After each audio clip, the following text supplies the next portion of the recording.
Have you ever wondered why the world mirrors your state of mind? It's a thought that has intrigued philosophers, scientists, and curious minds alike for ages. This is no random occurrence, but a profound principle that governs our reality. It suggests that our surroundings are not just physical entities, but reflections of our consciousness. They are shaped by our thoughts, emotions, and beliefs. Intriguing, isn't it? Now, let's explore this concept, known as the principle of reciprocity. The principle of reciprocity suggests that you reap what you sow. This timeless wisdom is echoed in various philosophies and even scientific principles. Take Newton's third law of motion, for example, which states, "For every action there's an equal and opposite reaction." It's the universe's way of maintaining balance. Similarly, in Vedic philosophy, we find the idea that the universe reacts to our actions, suggesting that the world we inhabit is a reflection of our own creation. We can think of the law of reciprocity as a cosmic mirror, reflecting back to us the fruits of our actions. In essence, our surroundings are a manifestation of our state of consciousness. They exist to bring us joy, benefit us, and make life pleasurable in all possible ways.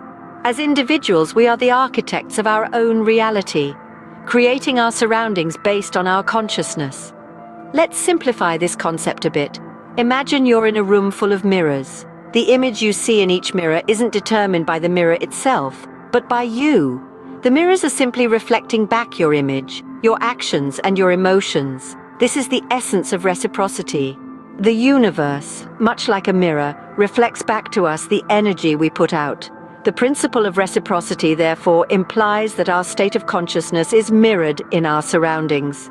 If you find your surroundings unhelpful to your evolution or happiness, it's a signal to shift your state of consciousness.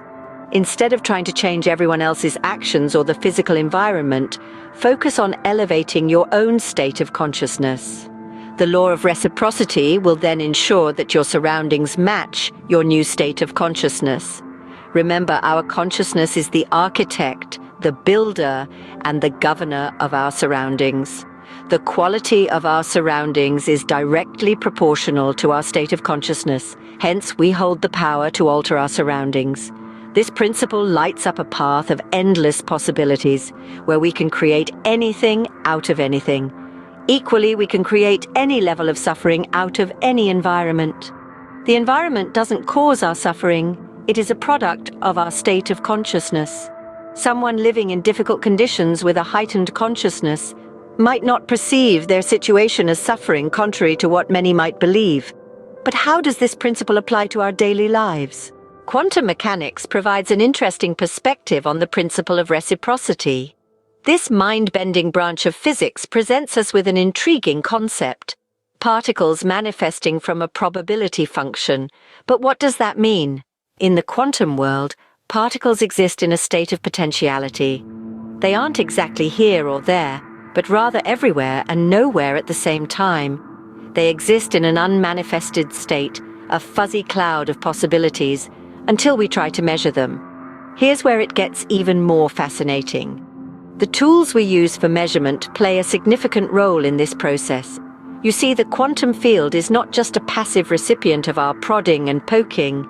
It's an active participant interpreting these tools and creating a particle that corresponds to the specific tool of measurement. It's as if the universe is saying, "Ah, you're looking for a particle here. Let me create that for you." It's a dance of co-creation between us and the universe. Now let's bring this back to the principle of reciprocity. If we understand that particles manifest from a probability function, that they exist only when we seek them, what does this imply about our reality? Well, it suggests that there is no world around us unless we anticipate it. Everything that exists is a response to expectation. We're not just passive observers of a fixed objective reality. We're active participants, co-creating our reality with the universe. This is the essence of the law of reciprocity. Reciprocity implies a mutual interaction between our expectation, our state of consciousness, and the world we find ourselves in. It's not just about you reap what you sow in a moral sense. It's about how our conscious and unconscious expectations shape our reality at the most fundamental level. So essentially, particles exist only when we seek them, and there is no world around us unless we anticipate it. This realization can be both empowering and humbling, reminding us of our creative power and our interconnectedness with the universe. But what does this mean for our consciousness, you might ask? Well, let's delve a little deeper. The principle of reciprocity implies a fascinating dynamic, suggesting that our consciousness is reflected in our surroundings. In essence, our external world is a mirror of our internal state. It's like a feedback loop. Our consciousness influences our reality, and our reality in turn shapes our consciousness. Imagine being in a room filled with mirrors. As you move or change, the mirrors reflect your actions, creating a ripple of change throughout the room. Similarly, our consciousness is reflected in our surroundings. The way we perceive the world, the way we think, feel and act, all of these are mirrored back to us in the form of the environment we inhabit. Yet there's an important distinction to remember. It's not about changing the mirror, but changing what's reflected in it. If we want our surroundings to change, we need to change our state of consciousness. This might sound challenging, but it's an empowering realization. Think about it. If you're not content with your surroundings, if you find them unhelpful to your evolution or happiness, it's not about blaming others or the world around you. It's about looking inward, recognizing what needs to shift within you. It's about changing your perspective, your thoughts, your beliefs.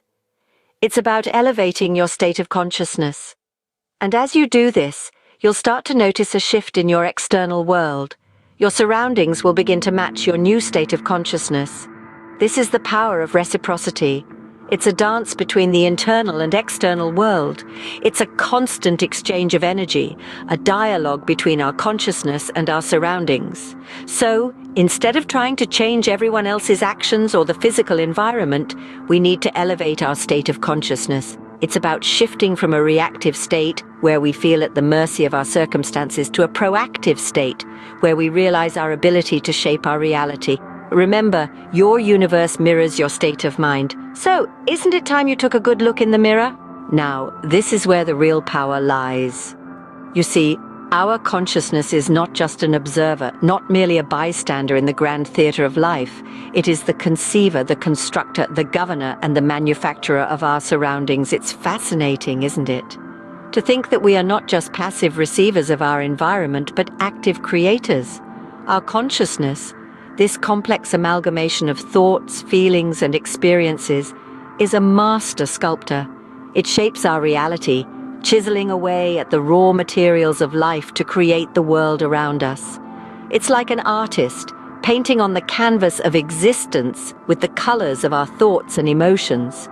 This isn't just a philosophical concept. It's a tangible, practical tool we can use to shape our lives.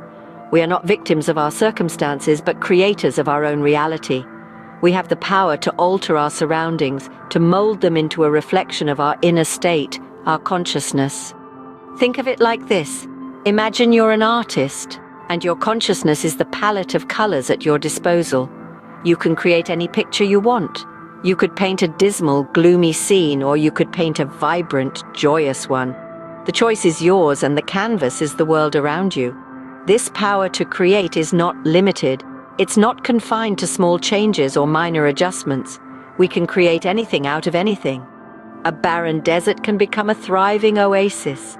A derelict building can become a bustling hub of activity. A hopeless situation can become an opportunity for growth and transformation. All it takes is a shift in consciousness, a change in perspective. And yet, with all this power at our disposal, we often forget one crucial thing. The environment does not cause our suffering. It is a product of our state of consciousness. We are not victims of our surroundings, but creators of them. So if we find ourselves in a state of suffering, it's not the world around us that needs changing. It's our consciousness. So what have we learned today? We've journeyed through the principle of reciprocity, a concept as timeless as the universe itself. We've discovered that what we perceive as our surroundings is actually a manifestation of our own state of consciousness. As we sow, so shall we reap. We've traversed the fields of quantum mechanics, understanding that particles materialize only when we seek them. Our surroundings, therefore, are a response to our expectations, our state of consciousness. There is no world unless we anticipate it. This is the very essence of reciprocity. We've delved into the power of our consciousness, how it conceives, constructs, governs, and manufactures our surroundings. Our consciousness is the master sculptor, the architect of our reality. It is the painter of our world's canvas, and the quality of our surroundings is directly proportional to our state of consciousness. We've explored the liberating idea that we hold the power to alter our surroundings. This power, this potential for creation, lies within us, within our consciousness. We can create anything out of anything, and any level of misery or joy out of any environment. It's not the environment that causes our suffering, but rather our state of consciousness. The next time you find yourself unhappy with your surroundings, remember the principle of reciprocity. Your universe mirrors your state of mind.